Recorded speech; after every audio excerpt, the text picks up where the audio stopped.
ఓం సమర్థ సద్గురు సాయినాథాయ నమః. శ్రీ సాయి లీలామృతం 29వ అధ్యాయం. మొదట నాకు బాబా మీద నమ్మకం లేదు. మా అమ్మ మాత్రం శ్రీ సాయి లీలామృతం చదువుతూ ఉండేది. మా అమ్మకు ఎక్కువగా రక్తస్రావం అవుతుంటే అది తగ్గితే బాబాను నమ్ముతాను అనుకొని ఈ గ్రంథ పారాయణ చేశాను. పారాయణ పూర్తయ్యేలోగా ఆమెకు తగ్గిపోయింది. నాకు విశ్వాసం కుదిరి అప్పటినుంచి శ్రీ సాయి లీలామృతం పారాయణ నా నిత్యకృత్యం అయింది. ఒకరోజు సాయి కలలో మా తాతలాగా కనిపించి, నిన్నంతా ఆకలితో మాడిపోయాను తెలుసా, నైవేద్యం పెట్టలేదే అన్నారు. మెలకువ వచ్చాక గుర్తొచ్చింది, ఆ రోజు సాయికి నైవేద్యం పెట్టడం మర్చాను.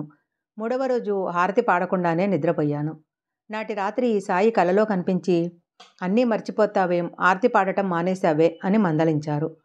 తర్వాత మార్చి నెలలో మాస్టర్ గారిని దర్శించినప్పుడు ఆహారంలో ఇష్టమైన పదార్థం బాబాకు విడిచి దాన్ని తినటం మాని పారాయణ చేస్తే కోరినది అవుతుంది అని చెప్పారు. మా అమ్మకు షుగర్ బాధ తగ్గాలని నేను అలా చేస్తే సాయి కలలో కనిపించి ఉప్పు తినటం మానమన్నారు.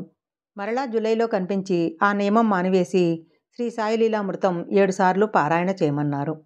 సెప్టెంబర్ 8న హైదరాబాద్ వెళ్తున్నాను. రిజర్వేషన్ జాబితాలో నా వయసు 19కి బదులు 69 అని పడటం వల్ల టికెట్ కలెక్టర్ 100 రూపాయలు కట్టమన్నాడు. నా వద్ద 50 రూపాయలు మాత్రమే ఉన్నాయి. నేను కంగారు పడుతుంటే ఎవరో ఒక ఆమె 55 రూపాయలు నా తరపున కట్టి నా చేతికి 10 రూపాయలు ఇచ్చి ఇది అవసరానికి ఉంచుకోమ్మా అన్నది. ఆమె అడ్రస్ అడిగితే చెప్పకుండా నీ పెళ్లికి వస్తాలే అని రైలు దిగి వెళ్ళిపోయింది.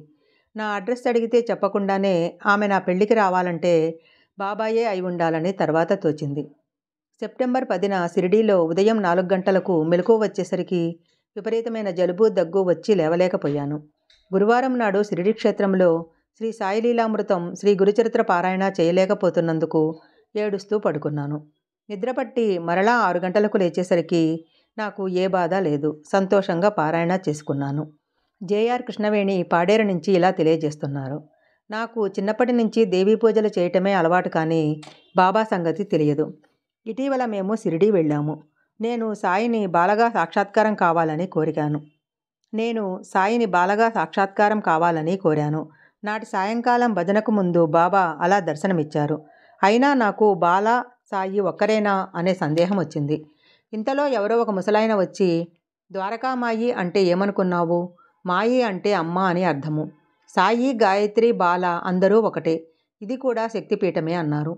తర్వాత మాకు లెండీలో అయోధ్య గారు కనిపించి ఒక వస్త్రం ఇచ్చి, ఇది మీకని మాయి ఇచ్చింది అని చెప్పి వెళ్ళిపోయారు.